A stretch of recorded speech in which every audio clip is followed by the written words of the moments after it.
नेता यशपाल शर्मा जुड़ गए हैं। यशपाल जी, सबसे पहले तो हरियाणा दिवस की आपको बहुत बहुत शुभकामनाएं। जी शुक्रिया, थैंक यू सो मच साधना जी, और आप सभी को भी, सारे हरियाणा को, जितने भी हरियाणा वासी हरियाणा से बाहर दुनिया में रहते हैं उन सबको भी हरियाणा की शुभकामनाएं, हरियाणा डे की। यशपाल जी, आज हरियाणा दिवस है। 1 नवंबर 1966 को जब हरियाणा का गठन हुआ, आज के इस दिन को आप किस तरह से देख रहे हैं? सन 1966 से लेकर 2025 तक कितनी तस्वीर बदली है हरियाणा की? बहुत चमत्कारिक रूप से परिवर्तन हुआ है और बहुत अच्छा पॉजिटिव परिवर्तन हुए हैं। कुछ चीजें खराब भी हुई हैं, लेकिन हमें हमेशा पॉजिटिव ही रहना चाहिए, मुझे ऐसा लगता है। और जिस हरियाणा में जो एक वक्त था जब हमारे उस वक्त में इतने खिलाड़ी और इतने वो नहीं थे जो मेडल आते थे, लेकिन धीरे धीरे आज पूरे इंडिया के अंदर हरियाणा पहले नंबर पर रहता है। चाहे ओलंपिक हो, चाहे कोई भी चीज, कोई भी जगह हो, कहीं भी खेलों में हो, आर्मी में जाना हो, खेती बाड़ी हो, किसानों की बात हो, कलाकारों की बात हो, किसी संस्कृति की बात हो और धरोहर की बात हो, हर जगह हरियाणा आज बहुत आगे बढ़ चुका है और बहुत ही अच्छे तरीके से तरक्की कर रहा है।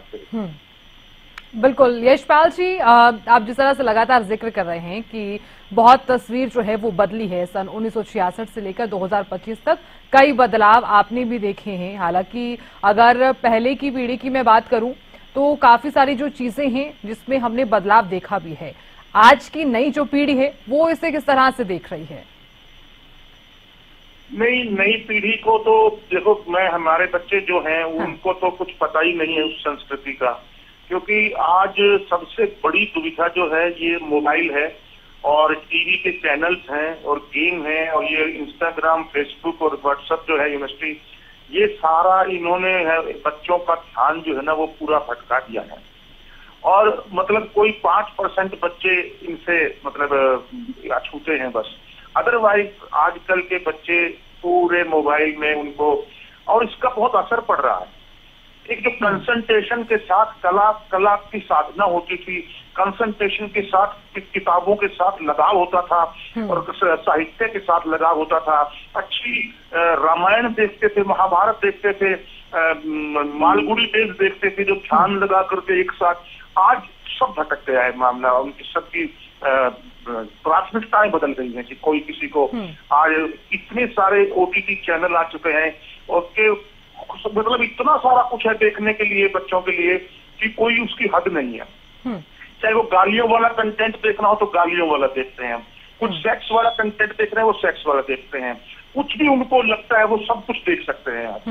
और इसी का ही बुरा असर जो है वो हरियाणा के ऊपर, एक तो नशे का और एक क्राइम का, जो वायलेंस का, ये दो चीजें अगर खत्म हो जाए तो बहुत कुछ हो जाए, अच्छा हो जाए। मुझे लगता है कि हो जाएगा धीरे धीरे, और सब लोग, सरकार भी और पब्लिक भी बहुत जागृत हो चुकी है और अपने ध्यान रखती है कि कहीं कोई गलत होता है तो उसी वक्त मतलब उसका कदम उठाया जाता है उसके खिलाफ।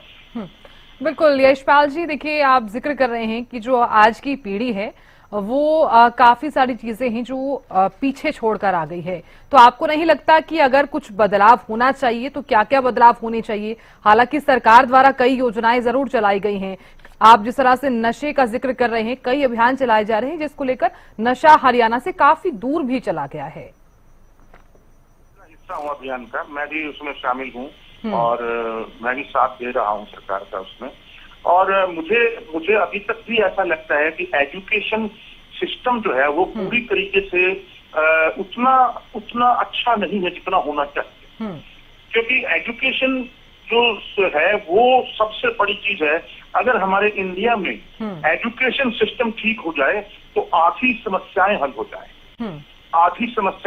क्योंकि एजुकेट आदमी जो है, एजुकेट इंसान जो है वो हमेशा अपने बच्चों को भी, अपनी पीढ़ी को भी और अब लोगों को भी, समाज को भी सही दिशा देने की कोशिश करता है।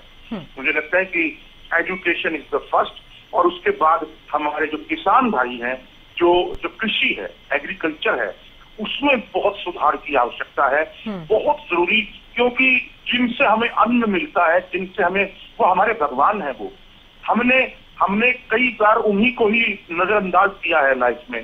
तो हमको लगता है कि किसानों के साथ और एक ये एजुकेशन सही हो जाए, तो दो चीजें भी हो जाए तो हमारा फिर से वही देशा में देश हरियाणा, जिस दूध दही का खाना वैसा वह हरियाणा आ जाए शायद दोबारा। बिल्कुल। बहुत शुक्रिया यशपाल जी बातचीत करने के लिए और समय देने के लिए।